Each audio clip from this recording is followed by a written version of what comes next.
Assalamualaikum warahmatullahi wabarakatuh. Alhamdulillah, alhamdulillahi rabbil alamin, wassalatu wassalamu ala sayyidil mursalin wa ala alihi wa ashabihi ajma'in, amma ba'd. Bapak-bapak dan ibu-ibu yang dirahmati Allah Subhanahu wa taala, kita bersyukur atas karunia dan nikmat yang Allah berikan kepada kita. Pada kesempatan ini bisa berhadir dalam majelis ilmu yang biasa kita lakukan setiap malam Ahad ya. Dan saya mendapat jadwal malam pertama dari setiap bulannya. Alhamdulillahirabbil alamin, dan tentu juga kita tidak lupa bersalawat atas Habibuna wa qudwatuna wa uswatuna Muhammad ibnu Abdullah sallallahu alaihi wasallam. Semoga kelak kita adalah orang-orang yang mendapatkan keberuntungan ganda, yakni kita sebagai umat terakhir menjadi umat Nabi Muhammad sallallahu alaihi wasallam. Itu artinya kita mendapatkan potensial mendapatkan syafaat dari Habibuna Rasulullah sallallahu alaihi wasallam. Tentunya atas izin Allah Subhanahu wa taala. Dan yang kedua, nikmat yang besar itu adalah ketika kita dipertemukan nanti dengan junjungan alam ini, Habibuna wa qudwatuna Rasulullah, di surganya Allah Subhanahu wa taala. Allahumma amin. Malam yang berbahagia ini kita akan melanjutkan kajian kita dalam kitab Al-Janaiz karya Syekh Muhammad Nasiruddin Al-Albani. Pada bagian yang ke-12, sedikit kita ke belakang mengulang kaji kita pada pertemuan yang lalu yang tidak sempat selesai kita bicarakan. Malam ini insyaallah akan kita tuntaskan pada fasal wasiat. ولما كان الغالب على كثير من الناس في هذا الزمان الابتداع في دينهم ولا سيما فيما يتعلق بالجنائز. Kata beliau bahwa tatkala kebiasaannya kebanyakan manusia pada waktu ini, pada zaman ini itu terjebak kepada bid'ah di dalam agama mereka. Semakin jauh kita dari Rasulullah sallallahu alaihi wasallam, semakin banyaklah kita saksikan hal-hal yang baru dalam masalah agama, dalam masalah ibadah yang tidak pernah dicontohkan oleh Habibuna Rasulullah. Semakin waktu berjalan ya, semakin jauh dari Rasulullah, maka sangat memungkinkan sekali semakin banyaklah sesuatu yang tidak dicontohkan itu diamalkan oleh manusia. Terutama kata beliau di sini wala siyama fima yata'allaqu bil janaiz. Terkhusus ini ya, terutama tentang masalah janaiz, tentang masalah jenazah. Ada beberapa hal yang selalu mengundang keramaian manusia dalam momentum-momentum kemanusiaan kita. Misalnya tentang kelahiran, kemudian tentang pernikahan, dan juga tentang kematian. Ini dalam tiga hal ini potensial sekali banyak terjadi bid'ah. Apalagi kata beliau tentang masalah kematian. Kalau dalam agama yang lain itu ada namanya manusayatna. Jadi berhubungan dengan manusia tentang masalah kelahiran. Seperti yang dikatakan tadi. Kita kan di Nusantara ini, terkhusus kita ya, itu kan banyak berhubungan dengan keyakinan-keyakinan sebelum Islam masuk, atau banyak bersentuhan dengan agama-agama di luar Islam, kepercayaan-kepercayaan di luar Islam. Apakah itu animisme, dinamisme lah namanya, politeisme, Hinduisme, Buddhisme, dan lainnya. Karena itulah tidak sedikit dalam acara-acara yang kita sebutkan tadi banyak mengadopsi dari agama di luar Islam, terutama animisme dan Hinduisme. Dan kata Syekh Albani, begitu juga rupanya di tanah Arab ya. Wala siyama fima yata'allaqu bil janaiz, terutama banyak sekali lah yang terjadi deviasi itu dalam masalah jenazah. Karena itu kata beliau, kana minal wajibi an yusiyal muslimu bi an yujahhaza wa yudfana 'ala sunnah 'amalan biqaulihi ta'ala ya ayyuhalladzina amanu qu anfusakum wa ahlikum nara. Jadi menjadi wajiblah bagi kita, kana minal wajib bagi kita untuk berwasiat. Jadi seorang muslim itu berwasiat tatkala penyelenggaraan jenazahnya, pengkebumiannya atau penguburannya, penanamannya itu berada di atas sunnah Rasulullah sallallahu alaihi wasallam. Kenapa harus berwasiat? Karena mengamalkan ayat ini. Apa itu? Ya ayyuhalladzina amanu, duhai orang-orang yang telah beriman, qu anfusakum, jaga diri kamu, wa ahlikum, dan keluarga kamu, nara, dari api neraka. Ada kasus dari ikhwan kita yang terjadi bahwasanya ketika dia wafat, tanda petik lah ya, dia gagal mendidik anak-anaknya menjadi ahlus sunnah. Dia selama hidupnya dikatakanlah sebagai orang yang berkecimpung dalam dakwah sunnah. Berkecimpung dalam dakwah sunnah. Mulai dari remajanya sampai dia tua, bahkan sebelum dia sakit, dia berada di atas manhaj itu. Tetapi karena anaknya tidak terdidik di atas manhaj ini, akhirnya apa? Ketika dia wafat, maka terjadi perebutan lah. Ada yang mau menyelenggarakan seperti manhaj sunnah, ada yang seperti tradisi kebiasaan, kan begitu kan? Tentunya sunnah juga, tapi terlalu jauh ditariknya, kan begitu. Jadi terjadilah percekcokan di situ. Dan akhirnya karena mereka yang mayoritas, sebahagian yang mayoritas yang mengusung tradisi dan kebiasaan ini yang mayoritas, maka mereka lah yang menang. Maka jenazah dia pun dilakukanlah seperti kebanyakan kaum muslimin yang mengikut tradisi-tradisi itu. Karena itulah memang perlulah bagi kita memang, apalagi di lingkungan yang tidak masyarakatnya itu komitmennya kepada manhaj sunnah ini tinggi, ya. Tidak tinggi, kan begitu. Maka perlulah memang kita berwasiat di situ. Apalagi kalau dia tidak punya anak, hanya punya abang, mungkin abangnya atau adiknya yang tidak bermanhaj sunnah, yang tidak bermanhaj salaf misalnya, ya sangat potensial karena mereka menjadi ahli waris, merekalah yang menentukan. Bahkan mereka ada mengatakan bahwasanya kalau hidup dia yang menentukan, kalau mati kami yang menentukan. Nah, jadi begitu. Oleh sebab itulah sekali lagi benar sekali apa yang dikatakan Syekhul Islam ini, bahwa kita seyoknya berwasiatlah. Penyelenggaraan jenazah itu sesuai dengan apa yang pernah dilakukan oleh para sahabat, ya, oleh Rasulullah kepada para sahabat, dan sahabat kepada sahabat-sahabat yang lain, dan sahabat kepada para tabi'in.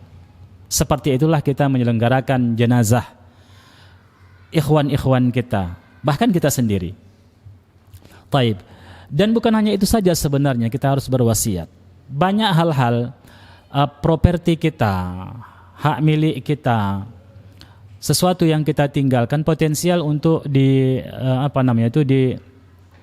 dijadikan sebagai wasilah kemaksiatan.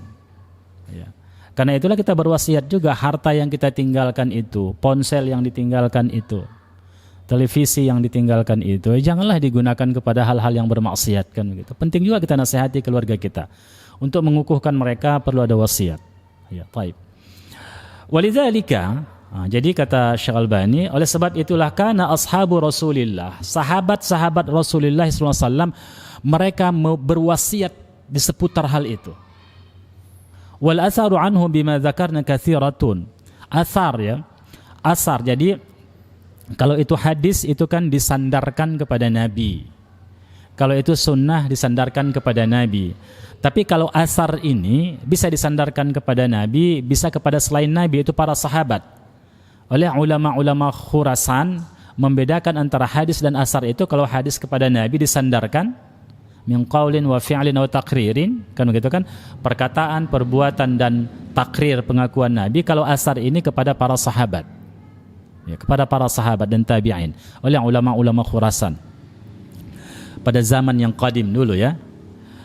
Taib. Jadi banyak sekali kita temukan, ya, wasiat-wasiat dari para salaf itu tatkala mereka akan wafat. Dan beliau mengutipkan salah satunya adalah an Amir bin Sa'ad bin Abi Waqqas anna abahu qala fi maradihi alladhi mata fihi. Jadi dari Amir bin Sa'ad ibn Abi Waqqas bahwasanya ayahnya berkata di dalam sakit yang menghantarkannya pada kematian, kewafatannya, yaitu maradul maut. Kata beliau begini, alhidu li lahdan wa ansibu alayya al-libna nasban kama suni'a bi Rasulillah sallallahu alaihi wasallam. Jadi buatkan kamu bagiku lahat. Jadi kalau aku mati, tanamkan kamu aku, kuburkan kamu aku dengan cara lahat. Ya. Wa ansibu alayya al-libn, dan tutup kamu lahat itu dengan bata merah untuk menutupinya. Kama suni'a bi Rasulillah sallallahu alaihi wasallam, sebagaimana yang dilakukan kepada jenazah Habibuna Rasulullah sallallahu alaihi wasallam. Kenapa muncul wasiat seperti ini? Karena sahabat-sahabatnya bertanya bagaimana mau dilakukan, apakah dibuat peti, kan begitu kan, seperti apa dilakukan. Dia mengatakan buatkan kamu lahat kepadaku. Kenapa? Karena Rasulullah oleh para sahabat itu dimakamkan dengan cara lahat itu. Taib. Kemudian dari Abi Burdah, dia berkata, "Ausa Abu Musa radhiyallahu taala anhu hina hadarahul maut." Jadi Abu Musa radhiyallahu taala anhu dia berwasiat ketika kewafatan akan menghampirinya, yakni sakit maradul maut. Ya. Qala, dia berkata, "Izan talaqtum bi janazati fa asri'u bi al-mashi wa la tutbi'uni bi mijmar wa la taj'alanna 'alayya lahdi syai'an." Kemudian dia mengatakan, "Yahulu baini wa bainat turab wa la taj'alan 'ala qabri bina'an wa ushhidukum anni bari min kulli haliqatin aw saliqatin aw khariqatin." Qalu, "Sami'ta fihi syai'an?" Qala, "Na'am, min Rasulillah sallallahu alaihi wasallam." Jadi kata beliau, Abu Musa berwasiat ketika kewafatan akan menghampirinya, yakni dia mengatakan bahwa apabila kamu mengantarkan jenazahku, maka segerakan kamu berjalan. Jadi segera untuk menghantarkan jenazah itu. Jangan kamu iringi jenazahku dengan mijmar, yaitu seperti api atau dupa, ya kan, yang berasap dibawa begitu semanggi supaya wangi ataupun apa, nggak tahu kita kan begitu, ya. Jadi jangan bawa seperti itu, karena Rasulullah tidak melakukan kepada para sahabatnya. Demikian juga Rasulullah wafat pun tidak dilakukan seperti itu. Dan jangan kamu jadikan atasku lahat sesuatu yang memisahkan antaraku dan tanah. Artinya antara jasadnya dan tanah, misalnya dibuat papan atau batu diatur, tidak, jangan. Langsung ke tanah, kan begitu. Batu itu hanya untuk menutup lubang itu. Taib. Kemudian, dan jangan kamu jadikan di atas kuburku itu ada bangunan. Ada bangunan. Artinya dibangun kubur itu, apakah itu seperti kubah atau hanya beton yang ditinggikan. Apalagi sekarang ini kita banyak, ya. Kadang-kadang ada suatu daerah lebih cantik kuburan dari rumahnya. Ada begitu. Iya kan? Ada yang begitu memang. Jadi sahabat ini mengatakan, jangan kamu jadikan di atas kuburanku itu bangunan. Makanya sunnahnya hanya ditinggikan tanah saja, supaya jangan diduduki orang. Nanti akan ada penjelasan dari Syekh Albani tentang masalah ini ya. Tidak boleh dia dibangun secara permanen, apatah lagi kalau itu di tanah wakaf yang bukan miliknya. Dan aku menyaksikan kamu, aku berlepas diri dari haliqah, saliqah, khariqah. Ya, ini apa? Orang-orang yang ketika ada kewafatan dia menjerit-jerit, ya, menjerit-jerit, meraung-raung, meratapi dan sebagainya, ya kan? Kemudian khariqah, yaitu kalau ada wafat dia mengkoyak-koyak bajunya, mengkoyak-koyak kantongnya, meraung-raung. Jadi aku berlepas diri dari itu, kata beliau, karena itu menunjukkan apa? Ketidakridhaan atas takdir Allah yang berlangsung. Dan mereka mengatakan, apakah ini engkau dengar? Ya, sami'ta fihi syai'an, kira-kira apakah ini engkau dengar dari Rasulullah? Dia mengatakan, na'am min Rasulillah. Iya, ini aku dengar langsung dari Rasulullah sallallahu alaihi wasallam. Jadi ikhwani fillah azanillahu wa iyyakum jami'a. Sekarang ini coba kita lihat. Iya kan? Kadang-kadang memang karena tidak punya ilmu keluarga kita, anak-anak kita, mungkin istri kita, maka karena mereka cinta kepada kita, maka dibuatlah bangunan-bangunan di kuburan itu, diperindah dengan marmer yang asli dari Itali, kan begitu kan? Nisannya memang diukir dari batu pualam, macam-macam lah itu, iya kan? Kita bikin indah-indah. Iya. Dibuatlah tempat pembuatan bunga, dibuat tempat diukir pakai nama-nama dan semuanya. Itu tidak mencontoh sunnah Habibuna Rasulullah SAW, dan itu potensial terjadi bagi kita. Potensial terjadi bagi kita. Oleh sebab itulah Abu Musa sendiri mewasiatkan kepada keluarganya, ya kan, takut hal itu terjadi bagi keluarganya, apatah lagi kita, bahkan bisa menjadi wajib bagi kita. Kenapa wajib? Kalau kemungkinan menurut ilmu kita, menurut kebiasaan mereka akan melakukan bid'ah terhadap penyelenggaraan jenazah kita, terhadap pembuatan penanaman kita dan kuburan kita, maka kita berwasiatlah supaya jangan dilakukan seperti itu dan sesuai dengan sunnah Rasulullah sallallahu alaihi wasallam. Kemudian dari Hudzaifah Al-Yamani, iza ana mittu, kalau aku mati, kalau aku wafat, fala tu'zinu bi ahadan, jangan kamu umumkan kematianku itu kepada seseorang pun. Fa inni akhafu an yakuna na'yan, karena aku takut, ya, bahwasanya itu bisa jadi na'yan yang dilarang oleh Rasulullah. Wa inni sami'tu Rasulullah SAW yanha 'anil na'i, sementara itu aku mendengar Rasulullah melarang untuk melakukan na'i itu. Di sini terjadi perbedaan pendapat para ulama, ya, tentang larangan pada na'i. Ya. Walaupun kita melihat di sini, ya, Hudzaifah sama sekali tidak membuka ruang, jangan diumumkan, ya kan? Karena di zaman jahiliyah, kalau ada orang wafat, maka diutuslah utusan ke pasar-pasar, ke tempat-tempat keramaian. Si fulan telah wafat, dia orang yang sangat dermawan, dia begitu begini, tentang kebaikan-kebaikannya, tentang keperkasaannya, tentang anaknya yang banyak dan sebagainya. Pokoknya dijelaskan tentang keberadaan orang ini, dan dia itu wafat hari ini. Nah, jadi itu terjadi di zaman jahiliyah, Itu yang tidak diinginkan oleh Hudzaifah. Maka para ulama mengatakan kalau pengumuman seperti ini itu tidak diperbolehkan, itu diharamkan karena tasyabbuh dengan jahiliyah.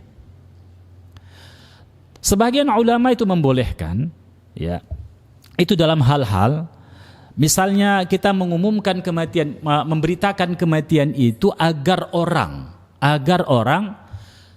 ikut menyelenggarakan fardu kifayahnya, banyak menyolatkannya, kan begitu kan, menghantarkannya ke kuburan. Kalau itu diperbolehkan oleh para ulama. Bahkan Syekh Ibnu Utsaimin itu mengatakan, ketika orang ini misalnya seorang pedagang yang kemungkinan banyak banyak hutang piutangnya dengan orang lain, dan diumumkan supaya diselesaikan hutang-hutangnya atau orang berhutang kepadanya diselesaikan. Karena kemungkinan itu banyak terjadi. Kalau begini boleh diumumkan, tapi tidak seperti di zaman jahiliyah. Apa itu? Diumumkan dan dijelaskan tentang kebaikan-kebaikan orang itu. Ya, tentang keperkasaan orang itu nggak boleh. Itu bahagian dari jahiliyah. Tapi kalau kita misalnya mengumumkan di share di ini, si fulan teman kita wafat, mari kita segerakan jenazahnya. Jadi nggak ada masalah itu. Baik. Kemudian, ikhwani fillah azanillahu wa iyyakum jami'a, ini Imam Nawawi itu mengatakan dalam kitab Al-Adhkar, wa yustahabbu lahu istihbaban muakkadan an yusiyahum bijtinabi ma jaratil 'adatu bihi minal bid'ah fil janaiz wa yuakkidul 'ahda bidzalik. Ini tadi yang kita jelaskan. Imam Nawawi mengatakan disunnatkan. Apa itu? Lahu istihbaban, betul-betul disunnahkan. Ya, betul-betul dicintai. Untuk apa itu? Mewasiatkan kepada keluarga menjauhi segala sesuatu yang terjadi pada tradisi, yang tradisi itu adalah bahagian dari bid'ah dalam jenazah. Ya, maka disunnahkan bagi kita untuk berwasiat kepada keluarga kita. Ya, supaya jangan dilakukan ini, karena di kampung itu misalnya diantarkan dengan bunga-bunga, dengan pakai trompet dan sebagainya, kan begitu misalnya kan. Ini diwasiatkan ini. Jangan lakukan seperti itu, karena itu nggak ada contoh Rasulullah. Kita sangat butuh ketika kita sudah wafat itu, justru kita menginginkan adanya keampunan dari Allah terhadap dosa-dosa kita oleh doa keluarga kita, anak-anak kita. Kan begitu kan, kalau ada istri yang tinggal istri, kalau satu istri, kalau banyak istri-istri yang ditinggalkan, kan begitu kan? Kita minta didoakan. Tapi bagaimana doa mereka bisa diistijabah kalau mereka terjebak kepada bid'ah, terjebak kepada khurafat, terjebak kepada animisme dan seterusnya. Iya kan? Bagaimana doa mereka diperkenankan oleh Allah Subhanahu wa taala? Jadi semakin minimal penyelenggaraan jenazah kita itu, tapi yang contohi sunnah, itu semakin bagus sebenarnya. Bukan semakin besar perayaannya, semakin Allah senang kepada yang mati, tidak. Baik. Jadi intinya pada kaji kita yang lalu adalah bahwa wasiat itu sangat penting bagi kita.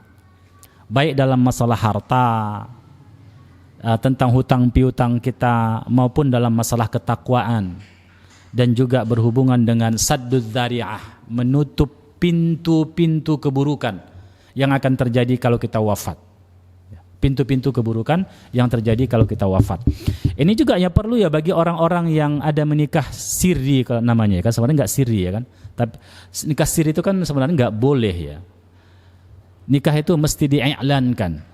Jadi ada orang menikah satu lagi tapi diam-diam. Ya kan, istri ini nggak tahu ada bahwasanya suami ada menikah dengan yang lain. Dan di sana ada anak, di sini ada anak. Ini berbahaya ini. Iya kan? Ini harus dijelaskan, nggak boleh diam-diam. Jelaskan terang-terang, karena ini penting bagi kita nanti. Bagaimana kalau terjadi pernikahan sesama anak ini? Ini berbahaya sekali. Dan juga berhubungan dengan apa? Dengan masalah kewarisan, masalah harta. Oleh sebab itu kalau antum mau ta'addud ya jangan diam-diam lah. Ya, kalau memang berbahaya jangan lakukan, kan begitu kan? Ya sabar aja. Baik ya. Baik. Berikutnya ikhwani fillah, kita akan masuk pada bab yang kedua tentang talqin al-muhtadir ya. Jadi menalkinkan seseorang yang kita melihat tanda-tanda kewafatan ada pada orang ini, akan wafat. Tadi kan sakit maradul maut. Ya. Jadi kata Syekh Al-Albani begini, فَإِذَا حَضَرَهُ الْمَوْتُ فَعَلَى مَنْ عِنْدَهُ أُمُورٌ. Apabila kematian hadir pada dirinya, yaitu maradul maut lah misalnya, itu ya kan sakit yang mengantarkan pada kematian, maka ada beberapa hal menurut sunnah yang harus kita lakukan. Yang pertama, ayyulaqqinuhu asy-syahadata liqaulihi sallallahu alaihi wasallam, laqinu mautakum la ilaha illallah. Jadi kata Nabi kita, laqinu mautakum, talkinkan mayat-mayat kamu, si mati kamu, dengan la ilaha illallah. Man kana akhira kalamihi la ilaha illallah indal mauti dakhala al-jannah yauman minad dahri wa in asabahu qabla dzalika ma asabah. Jadi begitu. Jadi talqinkan dia dengan la ilaha illallah, itu akhir dari perkataannya. Kenapa? Karena Nabi mengatakan bahwasanya siapa yang akhir kalamnya la ilaha illallah dakhalal jannah. Dia masuk ke dalam surga Allah Subhanahu wa taala, maka talqinkan. Wa kana yaqulu man mata wa ya'lamu annahu la ilaha illallah dakhalal jannah. Jadi inti dari ucapan Nabi itu bahwasanya siapa yang mati, siapa yang wafat dan dia meyakini la ilaha illallah, apa yang diucapkannya itu la ma'buda bihaqqin illallah dakhalal jannah, maka dia masuk surga. Dalam hadis yang lain Nabi kita menyabdakan man mata la yusyrik billah syai'an dakhalal jannah. Siapa yang wafat dan dia tidak mensyirikatkan Allah sedikit pun, maka balasannya adalah surga. Dia masuk surga. Inilah luar biasanya ya tauhid itu.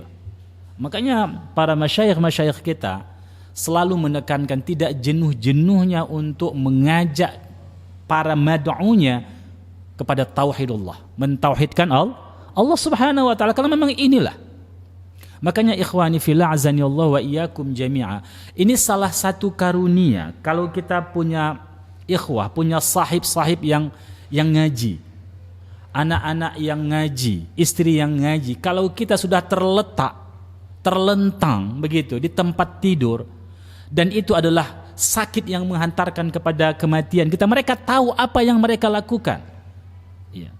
Mereka tidak sibuk dengan amalan yang lain, tapi mereka melihat lisan kita, melihat keadaan kita, dan mereka mentalkinkannya agar ucapan terakhir kita adalah la ilaha illallah.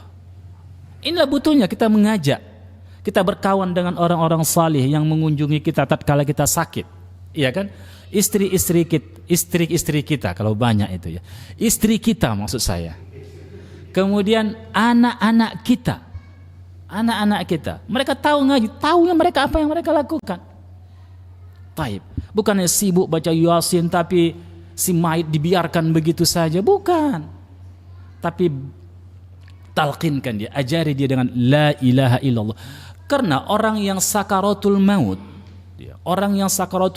itu sakar itu artinya mabuk. Bagaimana orang mabuk? Bapak pernah mabuk enggak? Enggak ya, alhamdulillah. Orang mabuk itu enggak bisa mengontrol otaknya lagi. Apa yang biasa bagi kita sebutkan itulah yang keluar, apa yang tertanam dalam hati kita itulah yang muncul. Maka ingatkan dia dengan la ilaha illallah. Kalau dia meracau kepada yang lain, ingatkan la ilaha illallah. Jadi kalau dia wafat dengan itu dakhalal jannah. Walaupun di sini nanti ada penjelasan para ulama. Ya. Kemudian masalah talqin ini menalkinkan ini sebelum dia wafat. Jangan antum talqinkan setelah dia wafat. Kalau dia sudah wafat, dia tidak mukallaf lagi. Tidak ada arti la ilaha illallah bagi dia lagi. Pertanyaan dia nanti di alam kubur itu mar rabbuk. Itulah usulus salasah itu, yang tiga itu ditanya. Apa itu? Siapa Tuhanmu? Yaitu Allahu Rabbi. Iya kan? Apa agamamu? Islam. Siapa Rasulmu? Nabi Muhammad sallallahu alaihi wasallam. Itulah usulus salasah yang akan ditanya nanti. Ya, baik. Dan kita tidak lagi belajar pada ketika kita sudah wafat. Belajar itu ketika hidup. Ya. Yang dikhitab itu nanti ketika hidup. Apa yang kita sebut itu nanti di kuburan itu adalah samarahnya ketika kita hidup. Buah dari amal kita, buah dari ilmu kita. Itulah yang menjawab, itulah iman kita lah. Antum katakan pun, mentalkinkan berulang kali, idza jaa malakani, kalau datang dua orang malaikat, ya kan? Fasa'aluk, lalu dia bertanya kepadamu, mar rabbuka, faqul Allahu rabbi. Berapa kali pun kita katakan itu, kalau dia wafat tidak dengan kalimat la ilaha illallah, dia wafat dalam keadaan membawa kesyirikan, apa dia bisa menjawab itu? Apa dia bisa menjawabnya? Tidak akan bisa menjawabnya. Jadi sebelum wafat itulah yang ditalqinkan. Ini kita mengutip salah seorang pendapat dari ulama Syafi'iyah, yaitu Al-Izz ibnu Abdissalam. Apa kata Al-Izz ibnu Abdissalam dalam kitab fatawanya? Lam yasihha fit talqin syai'un wa huwa bid'atun. Ini ketika dia bicara tentang mentalqinkan setelah kematian, ketika dikebumikan. Tidak sah, kata beliau. Ini Al-Izz ya.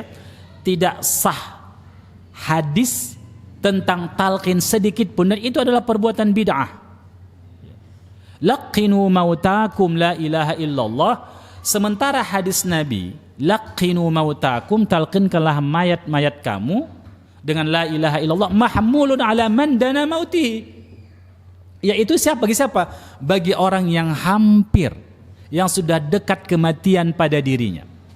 Wa ya'is min hayatihi, dan tidak ada harapan lagi bagi dia untuk hidup. Sudah dia sudah mau ghargharah lah dia nampaknya. Maka disitulah ditalqinkan dengan ucapan la ilaha illallah, bukan setelah mati. Itu beliau katakan, Al-Izz ibnu Abdissalam. Wa nuqila anil Imam Malik, dan dinukilkan dari Imam Malik, beliau mengatakan mentalqinkan itu bikarahatit talqin, itu dibenci, kata beliau. Dibenci mentalqinkan itu ba'dal mauti, setelah kematiannya. Syekh Ibnu Qudamah Al-Maqdisi, beliau juga mengatakan fa ammat talqin ba'da nafni falam ajid fihi an Ahmad syai'an la a'lamu fihi li a'immati qawlan siwa ma rawahu al-Athram. Jadi kata beliau, karena banyak orang mengatakan Imam Ahmad ada riwayat dari beliau memperbolehkan talqin, tapi beliau membantah di sini. Ibnu Qudamah Al-Maqdisi, saya enggak temukan ada dalil di situ. Makanya ada beberapa riwayat dari Imam Ahmad, sedikit pun enggak saya temukan, kata beliau. Ya. Jadi dari Imam Al-Mardawi juga menyebutkan dalam mazhab Hanabilah juga demikian ya. Dalam beberapa ulama-ulama, Ibnu Qayyim mengatakan walam yakun yajlis, dan tidaklah duduk ya Rasulullah yaqra'u 'indal qabri, membaca ketika dalam kubur itu, wala yulaqqin al-maita, dan tidak mentalqinkan mayit, kama fa'alahu an-nasu al-yauma, sebagaimana yang dilakukan oleh manusia pada hari ini. Itu tahun berapa itu? Sekitar tahun 800-an Hijriah. Iya kan? Sudah ada. Sekarang ini terus juga berlangsung, kita lihat, iya kan? Kata beliau enggak ada dalil yang sahih. Ada beberapa dalil yang menjelaskan tentang hal ini, tetapi ditakhrij oleh para ulama, semua hadis itu memiliki cacat dan tidak sahih disandarkan kepada Rasulullah, dan tidak ada disandarkan kepada Rasulullah, dan tidak sahih disandarkan kepada sahabat. Karena ada orang mengatakan bahwasanya orang-orang Syam, sahabat-sahabat yang di Syam itu melakukannya. Tetapi kata para mukharrijul hadis itu mengatakan dalilnya itu dhaif, hadis-hadis itu dhaif, sanad itu dhaif. Ya. Kalaupun itu sahih, andai kata sahih dari salah seorang sahabat, tapi tidak sahih. Andai kata sahih, itu pun tidak bisa jadi dalil. Karena perkataan sahabat bukanlah dalil, kecuali ijma' sahabat. Mayoritas sahabat melakukan hal itu baru menjadi dalil, baru menjadi hujjah. Bukan menjadi sumber ya, tapi menjadi hujjah. Tapi kalau hanya pendapat perorangan, itu tidak bisa dijadikan hujjah. Sebagaimana katakan oleh Syekh Albani dalam salah satu analisis terhadap kajian terhadap pemikiran-pemikiran beliau yang kita kaji di mana itu? Di Binjai ya. Manhaj as-salafi.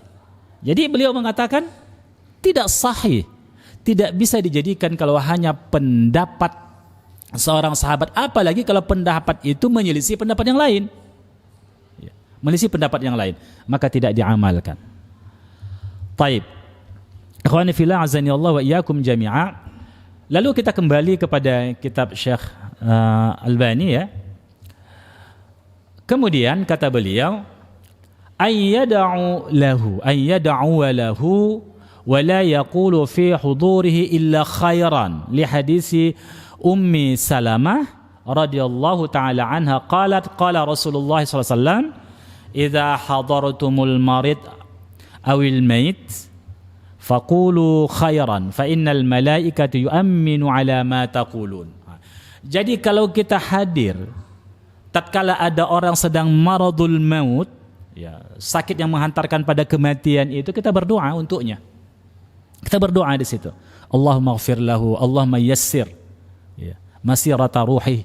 Kan ya, mudahkan perjalanan ruhnya, kan begitu. Kita doakan dia supaya dia mudah sakaratul maut. Allah menolong dia dalam sakaratul maut itu.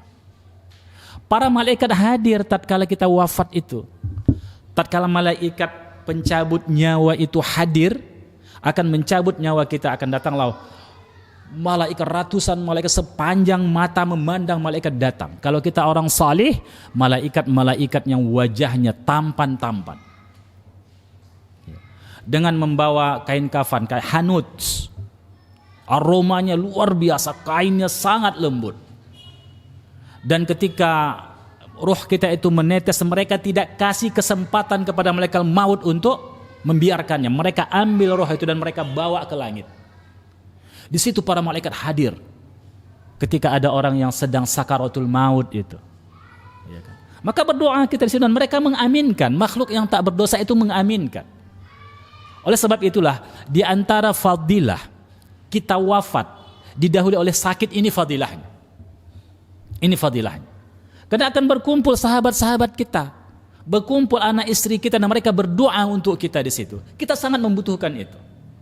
Membutuhkan talqin yang mereka ajarkan kepada kita dan membutuhkan doa mereka tatkala itu. Kita berdoa di situ. Jadi inilah di antara fadilahnya sakit maradul maut itu. Tidak wafatnya tiba-tiba. Ada penghantarnya bagi kita. Kemudian Bapak dan Ibu yang dirahmati Allah Subhanahu wa taala, wala yaqulu fi hudurihi illa khairan. Jangan katakan apapun ketika kita menghadiri keadaan itu kecuali yang baik-baik. Berdasarkan hadis Ummu Salamah, ya, qala Rasulullah sallallahu, beliau mengatakan Rasulullah pernah bersabda, apabila kamu menghadiri orang yang sakit atau orang yang akan wafat, maka katakanlah yang baik. Maka sesungguhnya malaikat akan mengaminkan apapun yang kamu katakan, termasuk untuk kebaikan diri kita. Selain mendoakan si mayit, doakan juga diri kita. Di antaranya apa? Ketika kita melihat orang sakaratul maut, tentu kita ingat tentang sakaratul maut kita nanti. Kalau begitu, apa yang kita doakan untuk diri kita? Allah mudahkan kita untuk sakaratul maut itu. Allah jaga ketakwaan kita. Allah matikan kita dalam keimanan. Allah sabitkan kita, langkah-langkah kita di atas jalan ketaatan. Jadi begitu ikhwani fillah azanillahu iyyakum jami'a. Ya. Kenapa? Karena para malaikat waktu itu hadir di hadapan kita. Nah, jangan mati merondok-merondok lah. Mati nampak lah begitu bagus-bagus. Iya kan? Mendoa kita kepada Allah SWT demikian.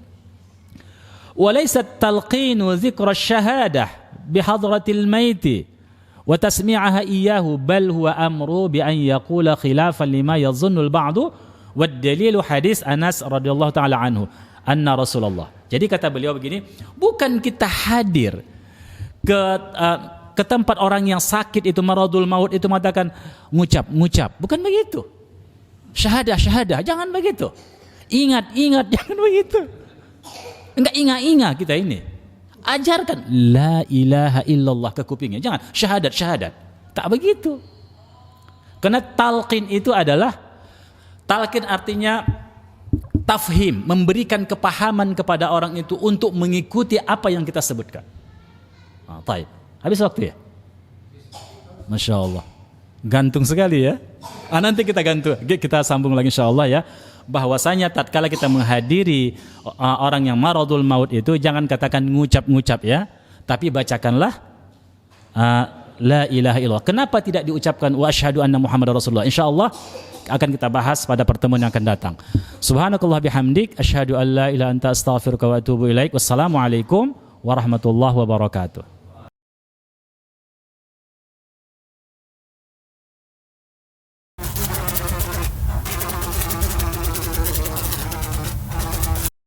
Madu Hunain, madu hutan asli Indonesia.